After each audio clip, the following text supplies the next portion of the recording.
예수님의 행적을 기록한 것이 복음서입니다. 복음서 중에 세 개, 마태, 마가, 누가 복음은 공관복음이라고 합니다. 우리 지난번 성경 공부 때 배웠죠? 이 공관복음이라는 뜻은 동시대에 기록된 책으로 공통의 관점으로 본다라는 그런 의미가 있습니다. 자, 그리고 난 다음에 요한복음은 이 공관복음으로부터 30년 후에 기록되어진 책으로 제4복음서라는 이름을 갖고 있습니다. 이 공관복음과는 다른 관점으로 기록했기 때문입니다. 이 다른 관점이라는 것은 무엇인가 하니 복음서 사건에 대한 해석을 말하는 것이 요한복음이라는 겁니다. 예를 들어보면 오병이어의 기적이 4개의 복음서에 다 나오는데 마태, 마가, 누가는 그 오병이어 기적에 대한 사실을 기록합니다. 그런데 요한복음은 이 오병이어 기적이 무엇인지에 대한 해석을 같이 기록해 놓고 있어요. 그게 뭡니까? 왜 오병이어의 기적이 있었나? 예수님이 생명의 떡이라는 것을 알려주기 위해서 그런 기적을 행하셨다. 이 요한복음이 그런 해석을 달고 있어요. 그래서 사람들이 그걸 보면서 요한복음을 보면서 아, 그렇구나. 예수님이 이런 기적을 행하신 것은 바로 이런 이유 때문이구나. 예수님이 어떤 분이신 줄을 알게 하기 위해서 그랬구나. 그러면서 예수님을 믿게 하는, 그게 이제 요한복음 20장에 보면 그 요한복음의 목적이 나오지 않습니까? 이런 부분이라는 겁니다. 우리가 이번 성탄의 절기에는 성탄의 의미를 알아가는 시간을 가지려고 합니다. 의미, 그러면 어디를 봐야 됩니까? 다른 공관복음보다는 요한복음을 봤을 때 그 의미, 해석을 알 수 있다라는 겁니다. 요한복음 1장은 예수님의 오심에 대한 사건을 기록하지 않습니다. 예수님께서 베들레헴에서 나셨고 그때 박사들이 오고 이런 것들을 기록하지 않고 예수님의 오심의 의미가 무엇인지를 기록하고 있습니다. 그 중에서 특별히 오늘 읽었던 요한복음 1장 1절부터 18절까지의 말씀은 예수님의 오심과 그 의미가 무엇인지 복음에 대한 것을 아주 요약해서 설명을 하고 있습니다. 그래서 제가 오늘 다 읽은 거예요. 제가 이 구절을 다시 공부하면서 이 속에 담겨진 놀라운 하나님의 진리를 보게 되었습니다. 제가 성경을 연구하고 설교할 때마다 다 정말 이 말씀들이 중요하지만 특별히 오늘 이 말씀을 전하는 것은 정말 영광스러운 것 같다라는 그 느낌이 들었어요. 왜냐하면 예수 그리스도의 오심의 의미가 무엇이고 복음이 무엇인지 전하기 때문에 오히려 마음이 숙연해지는 어떤 그런 시간이 되었습니다. 그래서 좀 긴 구절이지만 전체를 간단하게 설명을 하려고 합니다.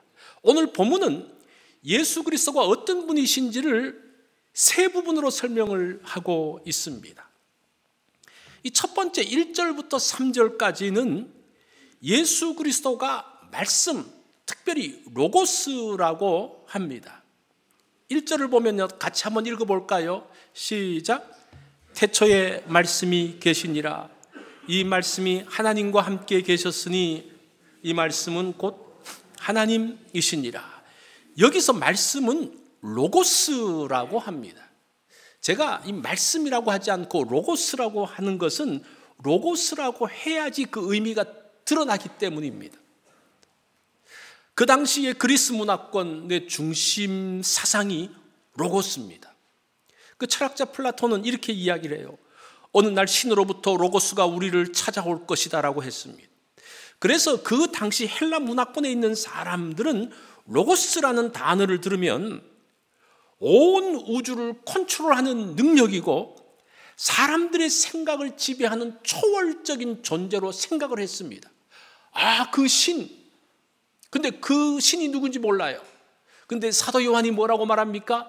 태초에 로고스가 있었다라고 이야기해요. 그러면서 그 당시 사람들에게 로고스라는 단어를 통해서 그러면 우리가 기다리는 우리의 그 모든 생각을 지배하는 온 우주를 지배하고 있는 그분이 누구신가? 누구라고 그래요? 예수 그리스도라고 말씀을 하고 있습니다. 이 로고스는 하나님과 함께 계셨는데 그 로고스는 하나님이시다. 이 요한은 예수 그리스도가 하나님이신 것을 이 말씀 로고스라는 단어를 통해서 설명을 하고 있습니다. 그래야지 사람들이 이해할 수 있기 때문입니다. 예수님이 하나님이심을 한마디로 설명할 수 있는 단어가 로고스라는 거예요. 그 당시 사람들에게.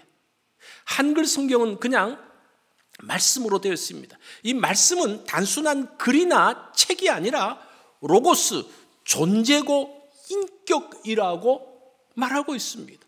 그분이 태초에 하나님과 함께 계셨고 세상 만물을 지으신 분이다 라는 것, 그게 첫 번째 내용이에요. 아주 간단하게 잘 설명이 됐는지 모르겠어요. 이 첫 번째 내용이에요. 두 번째 내용은 무엇인가 하니 예수 그리스도는 생명이라는 겁니다. 하나님이신 예수 그리스도 안에 생명이 있습니다. 4절을 보니까요, 그 안에 생명이 있었으니 이 생명은 사람들의 빛이라. 예수 안에 있는 생명을 빛이라는 단어를 통해서 설명을 해주고 있습니다. 자, 여러분, 빛이 뭡니까? 빛. 이 빛은 생명입니다. 빛이 없으면요, 세상은 생명력을 잃게 됩니다. 그죠? 빛이 다 차단되어지면 사람들이 살 수가 없습니다. 식물들이 살 수가 없습니다. 그래서 하나님의 첫 번째 창조물이 뭡니까? 빛이에요. 그 빛이 있음으로 인해서 그 모든 창조가 시작되고 있는 것을 볼 수가 있습니다. 빛은 생명을 줍니다. 생명을 줄 뿐 아니라 식물에 영양분을 주어서 자라게 하죠.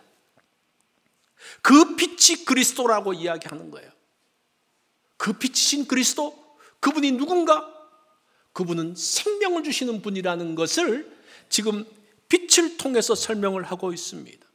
5절을 보면요, 빛이 어둠을 비치되 어둠이 깨닫지 못하더라고 이야기합니다. 자, 빛이 비춰지면 어둠은 자동적으로 사라져요. 그런데 오늘 말씀을 보면 빛이 어둠에 비치되 어둠이 깨닫지 못하더라라는 이야기를 하고 있어요. 이게 무슨 말이지? 빛이 오면 어둠이 그냥 사라지는데, 이 깨닫다라는 단어를 보니까요, 이게 이해하다라는 단어뿐만 아니라 이기다라는 그런 단어도 포함하고 있습니다. 그래서 이 말은 무슨 말인가 하니 빛과 어둠 사이에 어떤 싸움이 있다는 거예요. 어둠의 세력도 힘을 가지고 저항한다는 겁니다. 이기지는 못하지만 무엇인가 저항한다는 겁니다. 이 팀 켈러 목사님이 이제 이미 고인이 되었지만 빛과 어둠의 부딪힘에 대해서 이렇게 설명합니다. 예수님이 하나님의 아들이시고 구원자라는 것을 믿는 것이 신앙인 것처럼 예수님을 부인하는 것도 자신들의 신앙이다. 불신자들이 하나님은 안 계신다고 하는데 그것을 논리적으로 입증할 수 없다. 이렇게 이야기해요. 그러니까 우리가 예수 믿는 사람만 믿음이 있는 게 아니라 예수 안 믿는 사람도 믿음이 있다는 거예요. 그 믿음이 무슨 믿음입니까? 바로 어둠에 속한 믿음이라는 거예요. 사람들은 과학이라고 하는데 사실은 과학도 믿음이 있어야 돼요. 이 과학이 가설을 믿어야 되거든요. 어떤 가설을 세워놓고 그 가설을 믿으면서부터 과학이 전개가 되어지는 것이지 과학도 아무것도 없는 데서 나오는 게 아니에요. 그러니까 모든 것들이 믿음의 영역이라는 겁니다. 그래서 빛과 어둠 사이에서의 그 믿음의 싸움들이 있음을 이야기합니다. 그런데 어둠은 결코 빛을 이길 수 없는 것처럼 이길 수 없다는 거예요. 그것을 말하는 것이 5절의 내용이죠. 자, 그 빛을 거부하는 세대에 하나님께서 한 사람을 보내십니다. 그가 누군가 하니 세례 요한이에요. 갑자기 이 말씀이 나오다가 세례 요한이 통 나오는 게 이게 뭔가? 6절을 보면 이렇게 나옵니다. 하나님께로부터 보내심을 받은 사람이 있으니 그의 이름은 요한이라. 이 요한의 구약적인 이름, 히브리적인 이름이 여호한한이라는 그 그 단어거든요. 이 여호와나니 무슨 뜻인고 하니 하나님의 자비라는 겁니다. 어둠의 그늘에 있는 사람들에게 하나님께서 사람을 보내시는데 그가 누군고 하니 하나님의 자비를 알려주는 사람이다, 이렇게 이야기를 해요. 그가 세례 요한이라는 겁니다. 이 세례 요한은 말라기에도 예언되어진 사람이죠. 이 세례 요한의 출생을 여러분 한번 기억을 해보십시오. 이 사가랴가 이제 그 부인과 이 두 사람은 자녀를 낳을 수 없지만 하나님께서 아들을 허락해 주셨어요. 근데 그걸 믿지 못하니까 사가랴가 이제 이 말을 하지 못합니다. 그리고 아들이 태어났을 때에 이 사가랴가 그 이름을 짓는데 요한이라고 지어요. 그 성경을 보면, 누가복음 보면 뭐라고 되어 있는 거 아니? 그들의 친족 가운데서는 요한이라는 이름이 없었더라. 그것을 사람들이 의아하게 생각했더라라고 이야기해요. 원래는 그 이름을 지으려고 그러면 사가랴 집안에서는 요한이라는 이름을 지을 수가 없어요. 없는데 사가랴가 천사를 만나고 그 하나님의 그 메시지를 듣고 난 다음에 그 이름을 뭐라고 짓습니까? 요한, 여호와난, 하나님의 자비. 이 아들은 하나님의 자비를 전하는 자다. 그러면서 그 요한에 대한 이야기를 하고 있습니다. 그래서 이제 19절부터 보면요, 세례 요한에 대한 이야기가 나와요. 요한은, 이 세례 요한이 누군가 서로 빛과 어둠 사이에서 팽팽한 긴장관계가 있는데 그 가운데서 하나님께서 한 사람, 누구를 보냅니까? 하나님의 자비를 전하는 사람 요한을 보내서 예수 그리스도가 하나님의 아들이심을 전한다. 지금 이 요한복음에서 세례 요한의 출생의 비밀을 이야기하고 있어요. 그것들을 지금 해석해 주고 있는 것이 예수 그리스도의 출생과 관련되어져서 이 요한을 말하고 있습니다. 9절부터 10절까지의 그 내용에서 보면요, 참빛 곧 세상에 와서 각 사람에게 비추는 빛이 있었나니 그가 세상에 계셨으며 세상은 그로 말미암아 지은 바 되었으되 세상이 그를 알지 못하였고. 자, 9절에는 빛이신 예수 그리스도가 어떤 분인지를 두 개의 시제를 통해서 설명을 합니다. 자, 조금 복잡하지만 이게 설명이 이해가 되면 여러분들이 이 말씀이 무슨 말씀인지 명확하게 드러날 거예요. 여기 보면 빛이 비춘다라는 단어가 두 번 나오는데 그 두 번 나오는 단어가 다른 시제를 써요. 참빛 곧 세상에 와서 각 사람에게 비추는, 현재 비치고 있는 빛이 있었는데 그 빛은 그 옛날부터 비쳤던 빛이다라는 그런 말이에요. 이 말은 제가 다시 한번 이제 번역을 해보면, 참빛 곧 세상에 와서 각 사람에게 지금 비치고 있는 빛은 태초에부터 있었던 빛이다, 이 설명이에요. 그러니까 우리는 이 단어를 보면서 이 한글 성경은 그게 잘 안 나와지만 이것들을 그 원문을 보면 이게 1절의 말씀은 1장 1절의 말씀을 다시 한번 반복하면서 그분이, 우리에게 오신 분이 바로 태초부터 계신 하나님이라는 설명을 하고 있다는 거예요. 자, 이게 이제 두 번째 내용입니다. 로고스이신 그리스도, 생명의 빛으로 오신 그리스도를 설명했죠. 세 번째는 무엇인고 하니 14절로 18절까지 해서 육신이 되어 오신 예수 그리스도를 말합니다.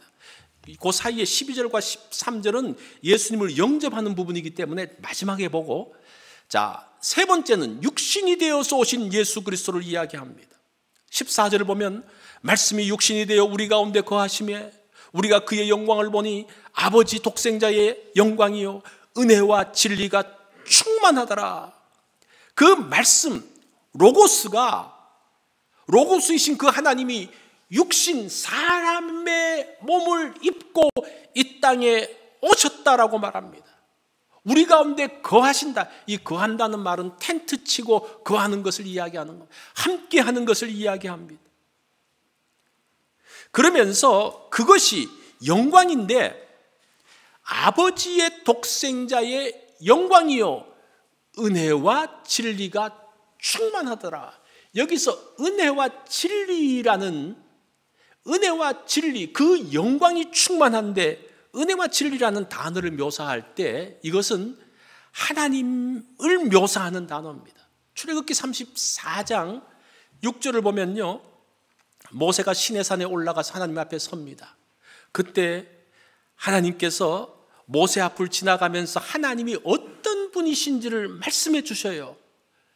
여기 보면 여호와가 그 앞으로 지나가시며 선포하시되 여호와라 여호와라 자비롭고 은혜롭고 노하기를 더디하시고, 그 하나님의 성품 두 가지를 말씀합니다.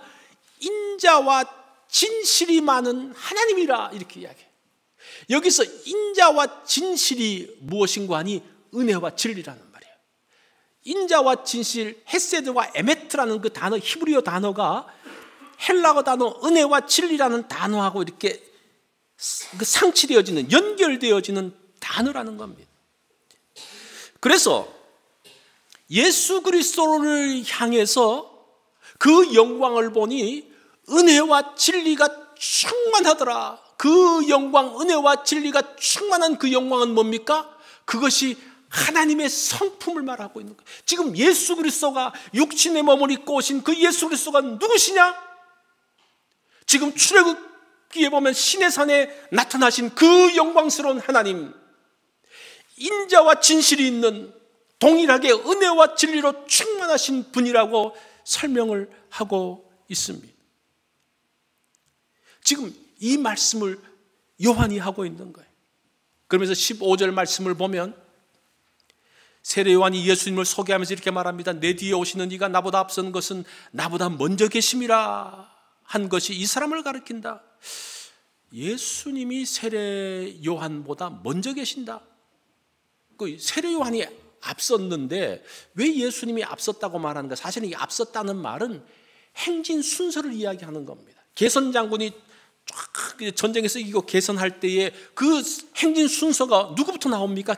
개선 장군부터 나오고 뒤에 이제 군사들이 따라가는 것처럼 지금 이 세례 요한이 무엇을 이야기하고 있습니까? 예수 그리스도가 나보다 앞섰는데 그분은 나보다 훨씬 높으신 분이다. 그분은 하나님이시다. 이렇게 이야기해요. 나는 그 하나님을 소개하는 사람이고 나는 없어져야 될 사람이다. 그렇게 지금 말하고 있습니다. 그래서 이 세례 요한의 증언을 사도 요한이 굉장히 중요하게 다루고 있는 것이 바로 요한복음의 특징인 것을 볼 수가 있습니다. 그러면서 17절에 반복해서 이야기를 하고 있습니다. 율법은 모세로 말미암아 주어진 것이요 은혜와 진리는 예수 그리스도로 말미암아 온 것이다. 하나님께서 율법을 이스라엘 백성들에게 주셨어요. 근데 하나님이 이스라엘 백성들에게 율법을 주시면서 그 율법을 주신 이유가 무엇인지를 말해요. 우리는 그냥 율법 그러면 나쁘게 생각하는데 여기서는 이 율법과 그 은혜와 진리를 비교하는데 뭐라고 말씀하는 거 아니? 신명기 4장 8절에 보면 오늘 내가 너희에게 선포하는 이 율법과 같이 그 규례와 법도가 공의로운 큰 나라가 어디 있느냐 이렇게 이야기해요. 율법을 주신 것은 하나님의 나라의 백성이 되었다는 증거입니다. 이스라엘은 원래 노예였습니다.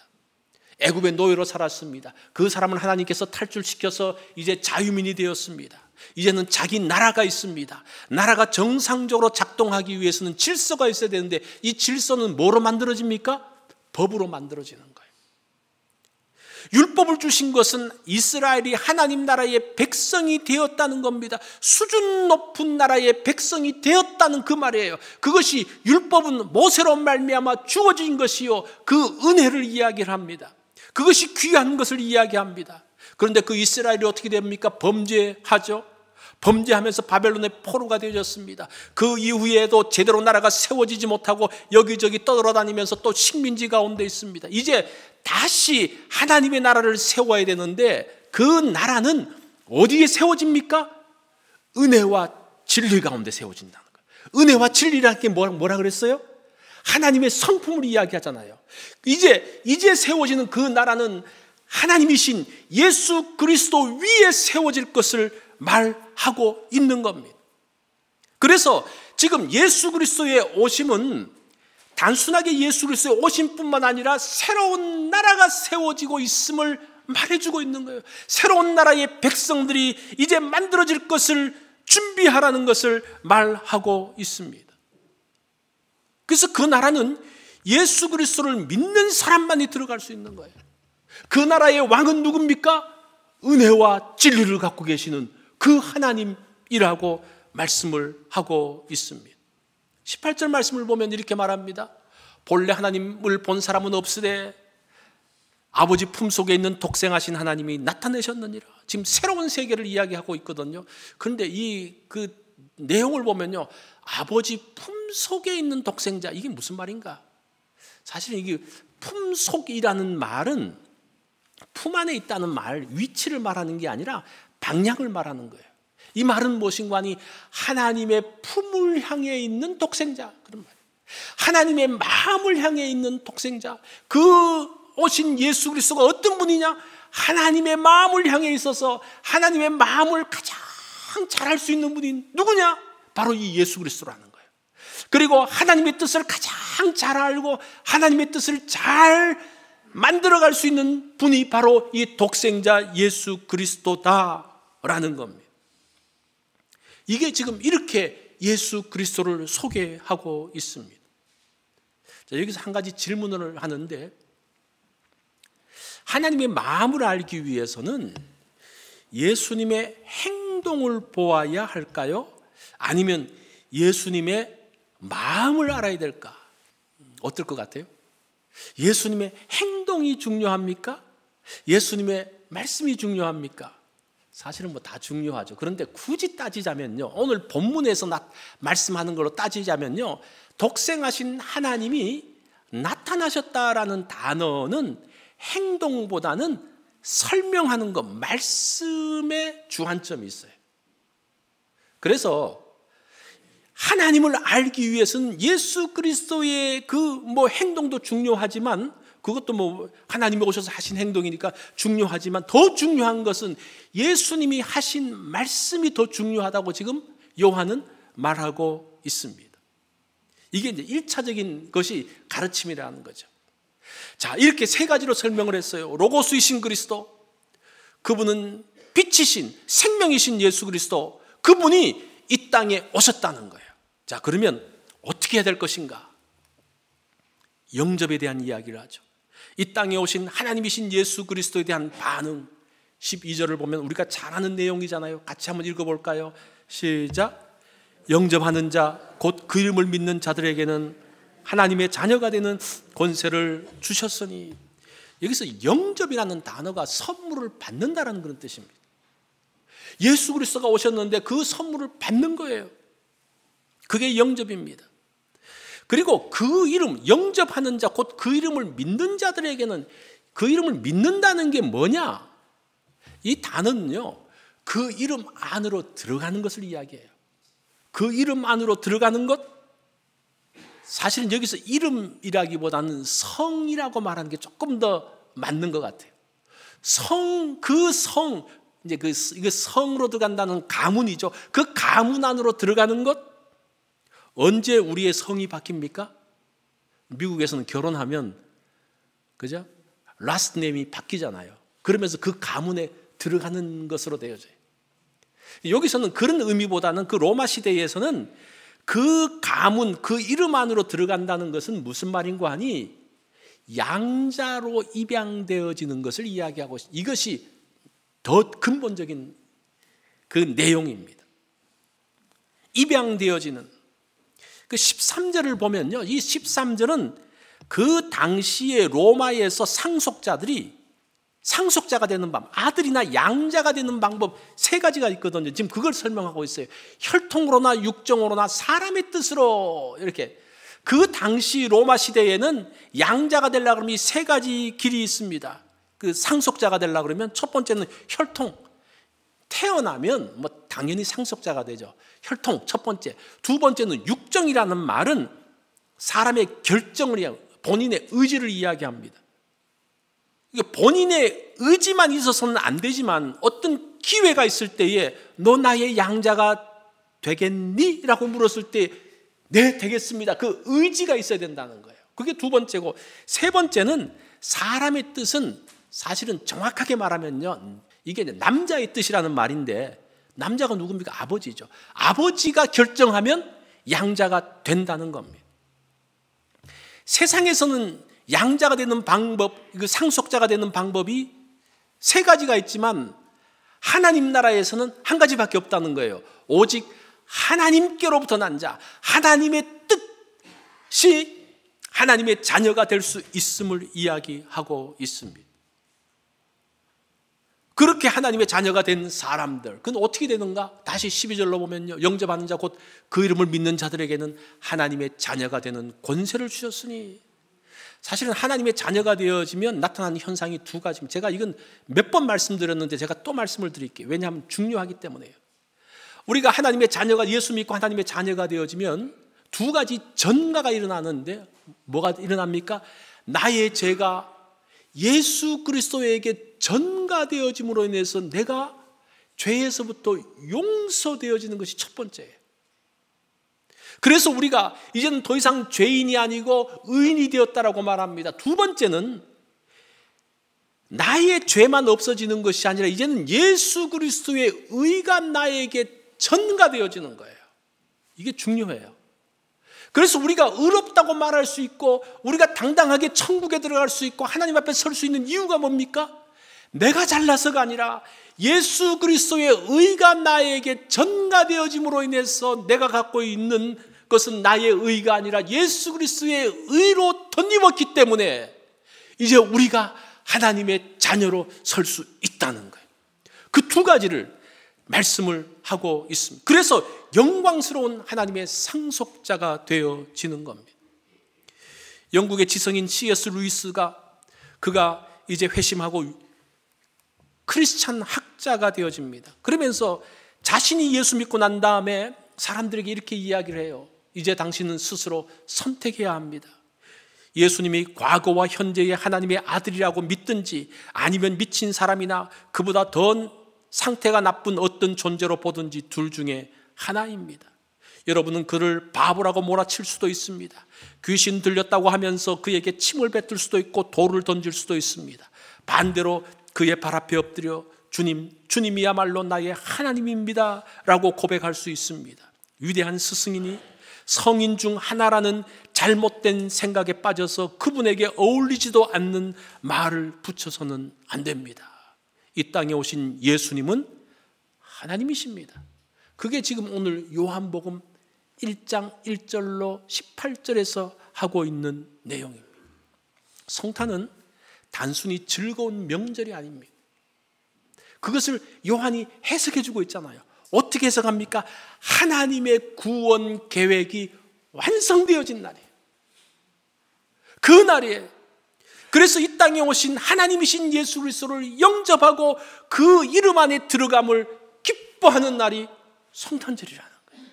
그래서 우리의 성탄은 다른 세상 사람들과의 성탄과는 다른 그 기쁨, 그 풍성함을 누리는, 여러분들이 이번 성탄의 절기를 통해서 이 풍성과 기쁨을 누리는 시간이 되어지기를 바랍니다.